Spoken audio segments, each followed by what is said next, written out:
Assalamualaikum warahmatullahi wabarakatuh.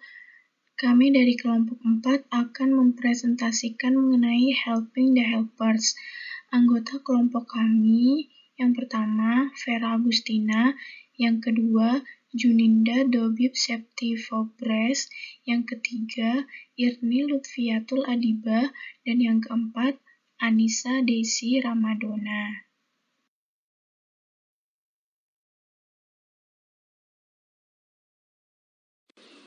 Yang pertama membahas adalah saya, Anissa Desi, yaitu mengenai konseling berfokus pada solusi. Jadi, pada dasarnya, hubungan antara konselor dan klien pada proses konseling merupakan hubungan pemberian bantuan yang bersifat profesional dan memiliki keunikan tersendiri.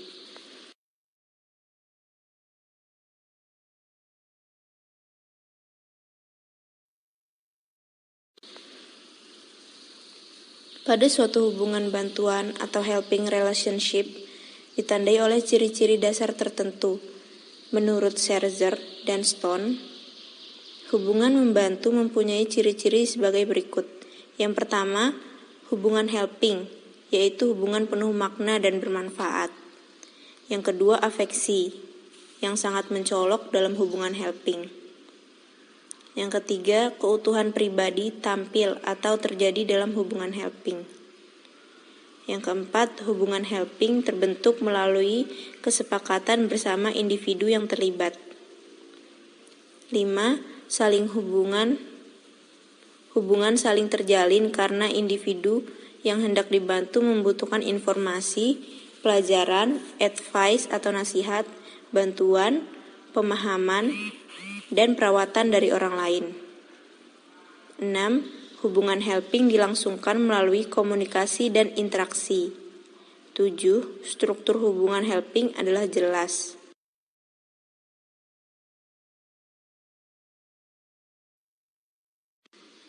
Selain itu, menurut Capuzzi dan Gross, mengartikan bahwa hubungan membantu merupakan beberapa individu bekerja sama untuk memecahkan apa yang menjadi perhatiannya atau masalahnya, atau membantu perkembangan dan pertumbuhan salah seorang dari keduanya.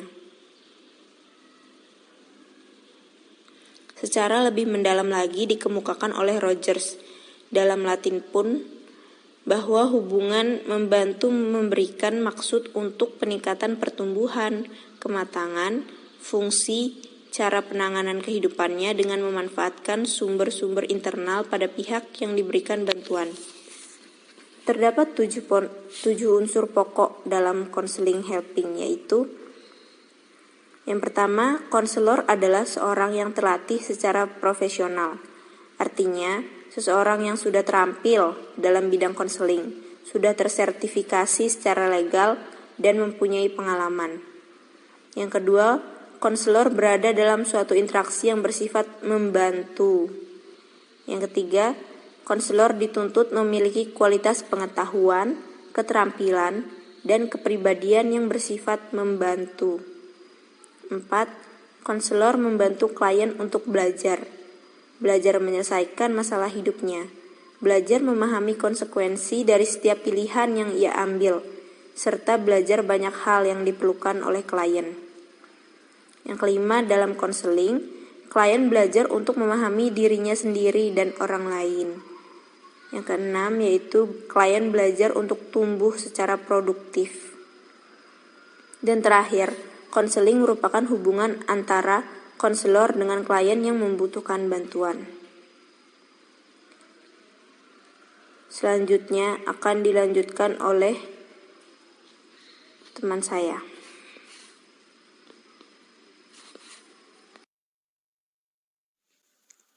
Baik, selanjutnya ialah menciptakan konseling yang kondusif. Keberhasilan proses suatu konseling ditentukan oleh beberapa faktor, yaitu struktur, inisiatif, tatanan atau setting fisik, kualitas klien, dan kualitas konselor. Menurut Willis, struktur adalah susunan proses konseling yang dilakukan oleh konselor secara sistematis. Sedangkan Glading mengartikan struktur sebagai konsep mengenal karakteristik, kondisi, prosedur, dan parameter konseling yang disepakati oleh konselor dan klien. Struktur digunakan untuk memperjelas hubungan antara konselor dan klien, melindungi hak masing-masing, menunjukkan arah, dan menjamin konseling berhasil. Karena apabila konseling tidak memiliki struktur yang jelas, maka klien tidak dapat memahami konseling sepenuhnya. Dan hal tersebut nantinya akan membuat klien merasa tidak aman, bingung, takut, dan tidak mau berbagi tanggung jawab untuk keberhasilan konseling. Terdapat beberapa pedoman praktis untuk membangun sebuah struktur, yaitu yang pertama, time limits. Time limits merupakan batasan waktu di setiap kali pertemuan. Semisal, setiap sesi pertemuan antara konselor dan klien, lamanya hanya 50 menit. Yang kedua, merupakan action limits. Action limits digunakan untuk mencegah tingkah laku yang destruktif. Yang ketiga, role limits. Role limits berisikan tentang apa-apa saja yang diharapkan dari masing-masing pihak, baik itu konselor maupun klien. Yang keempat, merupakan procedural limits. Berisi tentang kapan klien akan diberi tanggung jawab untuk menghadapi suatu saran atau kebutuhan spesifik. Yang terakhir, fee schedule. Berisi tentang kapan klien harus membayar dan bagaimana prosedur pembayarannya.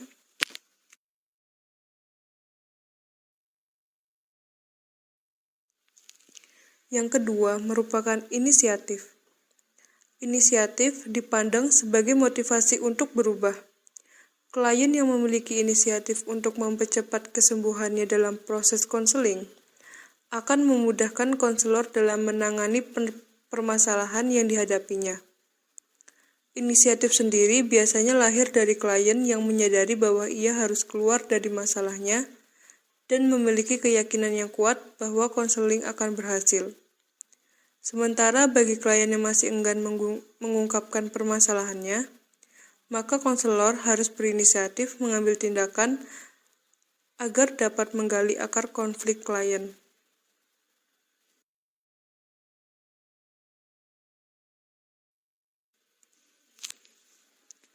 Yang ketiga merupakan tatanan atau setting fisik.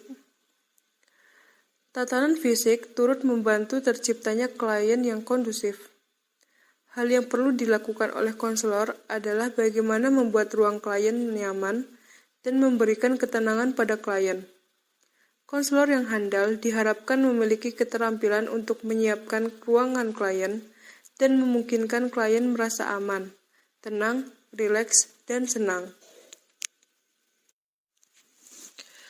Penyiapan konteks ruangan klien meliputi pengaturan dekorasi ruangan, pengaturan tempat duduk, pengaturan jarak duduk antara konselor dan klien, letak tempat duduk klien, dan ruangan klien.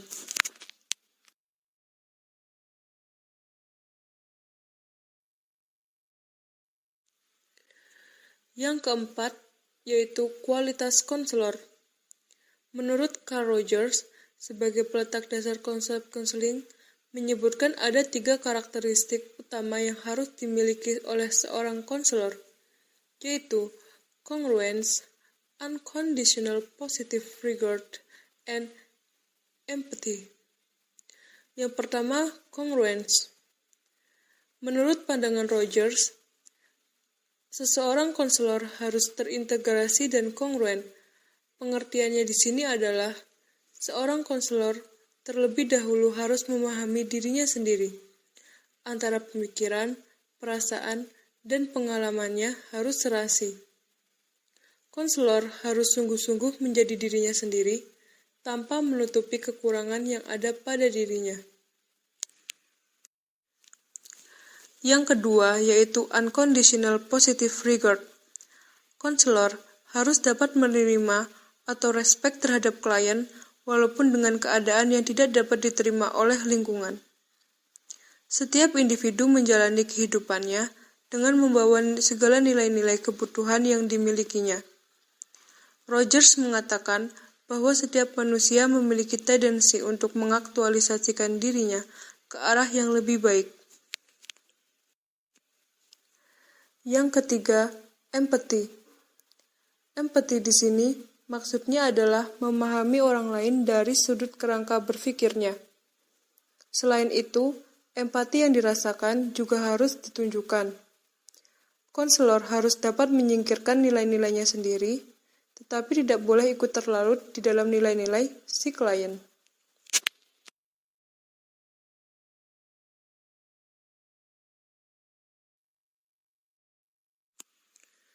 Setelah membahas kualitas konselor, maka yang terakhir adalah kualitas klien. Membahas masalah karakteristik klien tidaklah menyajikan kepribadian-kepribadian yang wajib ada selayaknya membicarakan karakteristik konselor.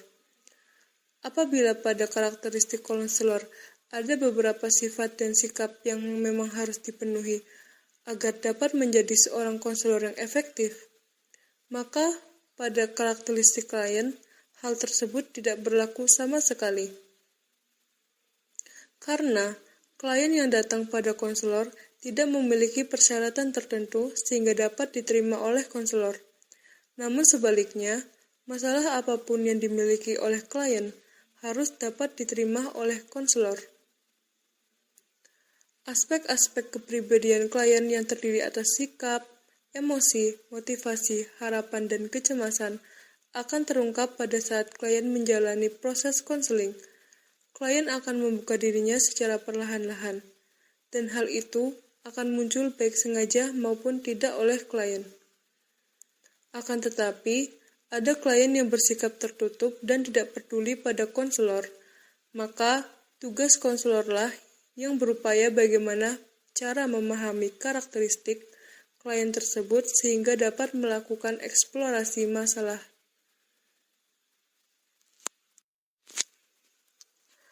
Terdapat beberapa karakteristik klien yang diungkapkan oleh Willis. Yang pertama merupakan klien sukarela. Klien sukarela yaitu klien yang datang pada konselor atas kesadaran dirinya sendiri, karena memiliki maksud dan tujuan tertentu.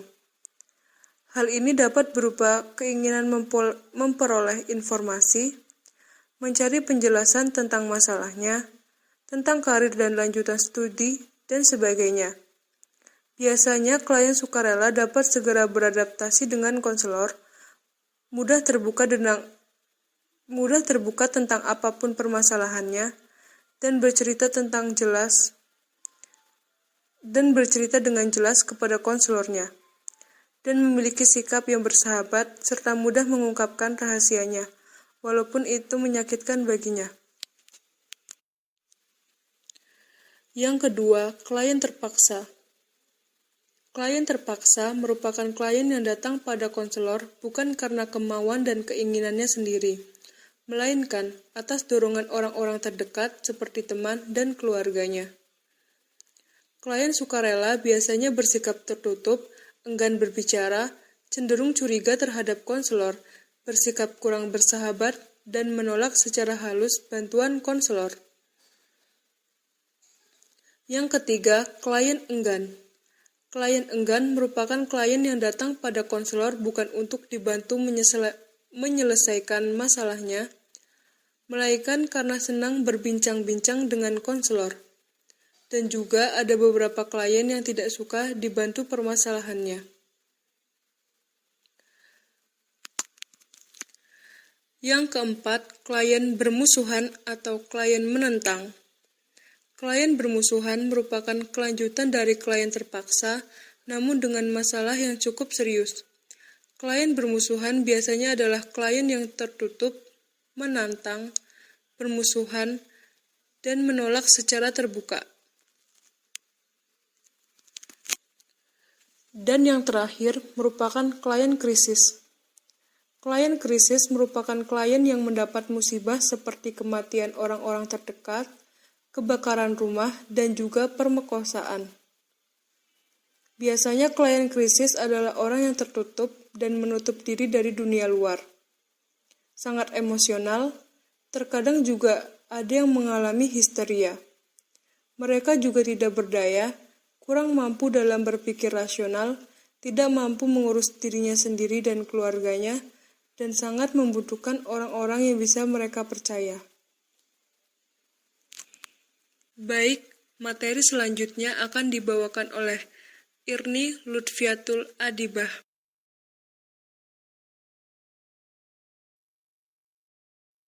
Selanjutnya, penjelasan mengenai langkah-langkah cara membantu dalam konseling.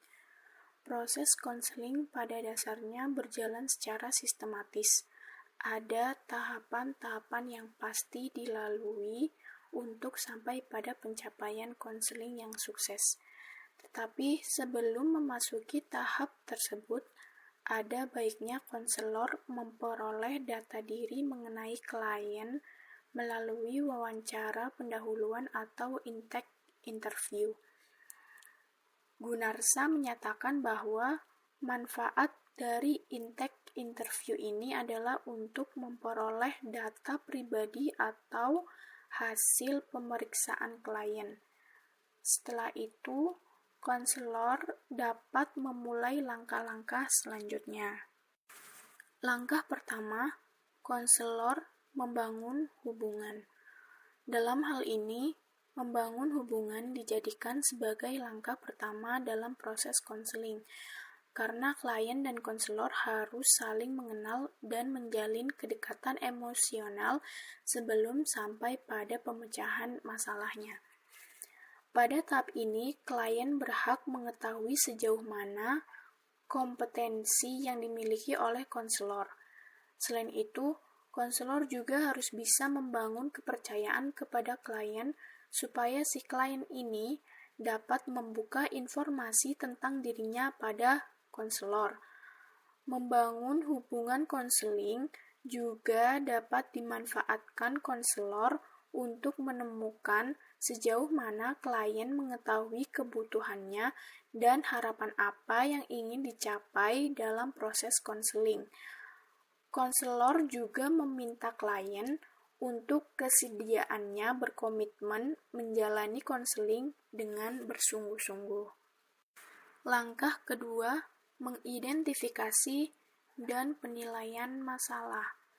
Apabila hubungan kedekatan emosi sudah berjalan secara baik, maka langkah selanjutnya yaitu memulai mendiskusikan saran-saran spesifik dan tingkah laku seperti apa yang menjadi tolak ukur keberhasilan konseling.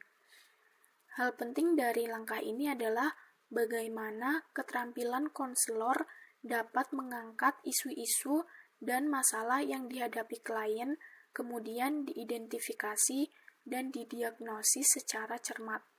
Seringkali klien tidak begitu jelas mengungkapkan masalahnya, atau ia hanya secara samar menjelaskannya. Apabila hal ini terjadi, maka konselor harus membantu klien mengidentifikasikan masalahnya secara tepat agar tidak terjadi kekeliruan dalam diagnosis. Lanjut ke langkah ketiga, memfasilitasi perubahan konseling. Langkah selanjutnya adalah konselor memulai memikirkan alternatif pendekatan dan strategi yang akan digunakan agar sesuai dengan masalah klien dan melakukan intervensi terhadap klien.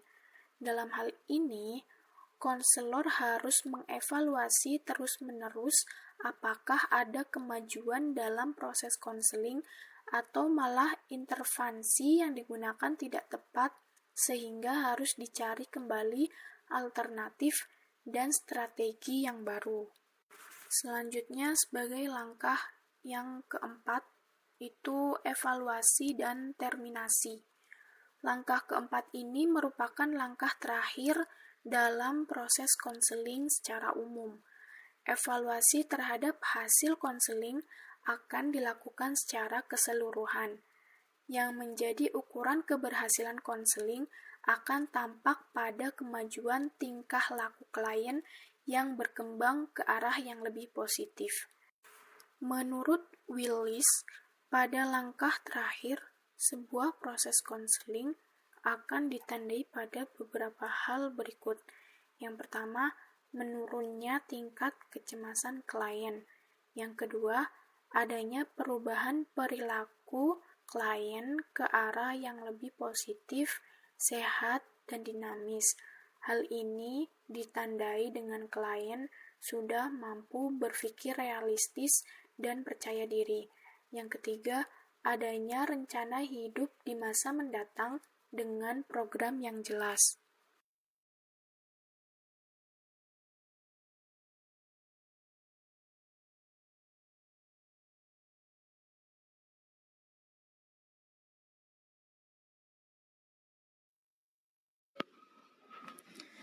Baik, di sini saya akan melanjutkan materi sebelumnya. Saya akan menjelaskan tentang sasaran dan strategi dalam konseling. Nah, yang pertama, sasaran. Sasaran dalam konseling merupakan satu langkah yang digunakan konselor dan klien untuk menunjukkan arah tindakan dalam konseling. Sasaran ini dalam hal ini memiliki kedudukan yang sangat penting. Sasaran yang telah ditetapkan merupakan pedoman yang digunakan untuk melakukan evaluasi apakah konseling berjalan dengan sesuai yang diharapkan atau malah tidak membantu sama sekali. Keahlian dan keterampilan seorang konselor akan terlihat pada saat ia menetapkan sasaran pada konseling. Bagaimanapun, sasaran harus menuju pada kebutuhan klien. Dan yang harus dipertimbangkan kembali adalah bagaimana kesiapan klien menjalankan sasaran-sasaran yang telah ditetapkan tersebut. Seorang konselor tidak bisa menetapkan sasarannya seorang diri. Ia harus bekerja sama dengan klien karena sasaran konseling ditujukan untuk klien dan harus dilakukan dengan kesediaan klien. Di sini ada beberapa fungsi sasaran. Nah, yang secara khusus Hackney dan Cormier dikutip dalam Lesmana 2005 menyatakan bahwa ada 4 fungsi sasaran konseling. Yang pertama, motivasional, yang berarti bahwa klien akan memiliki motivasi yang kuat untuk bersama-sama mencapai sasaran apabila ia merasa dilibatkan dalam proses penetapan sasaran tersebut. Nah, yang kedua, edukasi. Melalui penetapan sasaran, klien akan belajar untuk menetapkan tujuan-tujuan hidupnya agar menjadi lebih terarah dan bukan hanya sekedar menjalani hidup. Ada proses belajar yang ditanamkan dalam penetapan sasaran, dan ini berguna bagi klien untuk meningkatkan kualitas kognitifnya. Dan yang fungsi ketiga, evaluatif. Sasaran juga memfasilitasi konselor untuk menilai apakah proses konseling berhasil atau tidak. Melalui sasaran konselor juga dapat memilih apakah strategi yang paling sesuai untuk membantu klien mencapai sasarannya. Dan yang fungsi terakhir, asesmen untuk intervensi. Selain berfungsi untuk ketiga hal yang telah disebutkan di atas, sasaran dapat pula dijadikan bahan pertimbangan atau asesmen untuk menentukan intervensi bagi klien. Intervensi yang diberikan kepada klien harus benar-benar dapat menjangkau masalah dan mampu meningkatkan kualitas diri klien. Nah, ada juga nih kesulitan-kesulitan dalam penetapan sasaran. Nah, kesulitan dalam penetapan sasaran pada dasarnya berkaitan dengan kemampuan klien mengkomunikasikan masalahnya secara efektif. Kesalahan ini juga berlaku bagi konselor yang tidak mampu menangkap pesan masalah yang dialami oleh klien.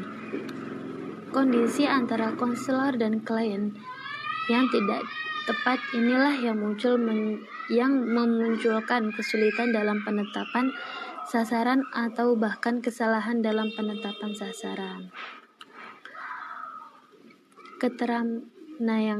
Ada poin keterampilan dalam penetapan sasaran. Keterampilan seorang konselor menjadi aspek penting dalam penetapan sasaran. Hackney dan Cormier menjelaskan dua keterampilan ini sebagai berikut. Yang pertama, konfrontasi. Corey mendefinisikan konfrontasi sebagai suatu ajakan kepada klien untuk memperhatikan dimensi tertentu dari dirinya yang menghambat perubahan tingkah laku dan sikap yang positif. Adapun tujuan konfrontasi adalah untuk meningkatkan kesadaran klien dan mengubah tingkah laku menjadi konstruktif. Selain itu, konfrontasi juga mendorong klien secara non-defensif agar memikirkan aspek-aspek tertentu yang hilang dari dirinya. Yang kedua, respon, potensi, dan kemampuan. Klien pada dasarnya membutuhkan penguatan atas tingkah laku positif yang dilakukannya. Ini dilakukan agar tingkah laku tersebut berulang atau bahkan memunculkan tingkah laku positif yang baru. Penguatan tersebut dapat dilakukan dalam bentuk respon. Ada juga dampak penetapan dari sasaran. Berikut ini adalah dampak penetapan sasaran seperti yang dikemukakan oleh Lesmana. Yang pertama, dapat mengurangi kebingungan klien. Yang kedua, penetapan sasaran akan membantu klien memahami apa yang menjadi harapan dari kebutuhan. Yang ketiga, membantu klien memilih apa yang penting dan tidak penting dalam hidupnya. Yang keempat, mendorong klien dalam membuat pilihan dan keputusan yang paling sesuai dengan nilai-nilai dan prioritas dalam hidupnya. Yang kelima, klien menjadi merasa lebih nyaman dengan dirinya karena dapat mengendalikan sense of inertia, merasa mampu menggerakkan kekuatan yang akan berakhir pada penyelesaian masalah. Yang keenam, memberikan pandangan lain kepada klien mengenai masalah dan keprihatinannya. Dan yang tujuh, membuat klien menjadi lebih rekreatif dan tindakan memilih dan mendefinisikan akibat telah berkontribusi pada perubahan yang dikehendaki. Yang kedua ada strategi. Strategi merupakan implementasi dari sasaran. Tingkah laku atau tindakan yang dilakukan oleh klien berdasarkan sasaran yang telah ditetapkan adalah bentuk strategi dalam konseling. Berbeda halnya dengan sasaran. Biasanya strategi ini lebih banyak dilakukan oleh klien.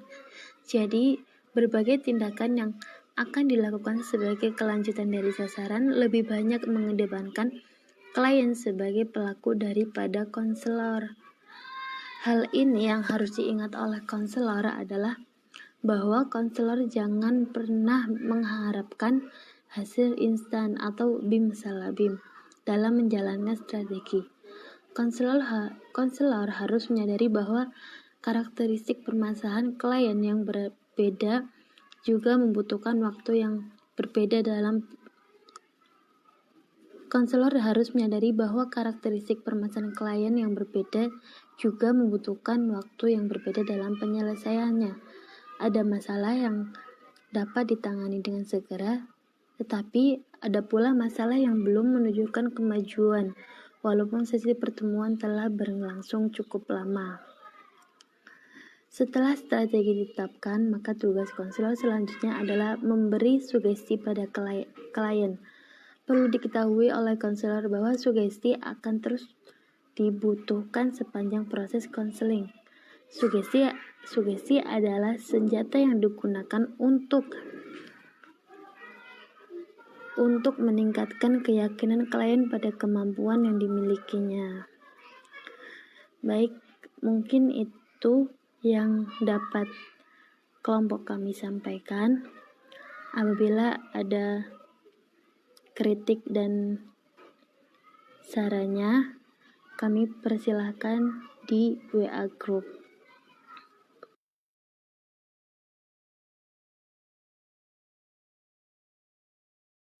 Wassalamualaikum warahmatullahi wabarakatuh.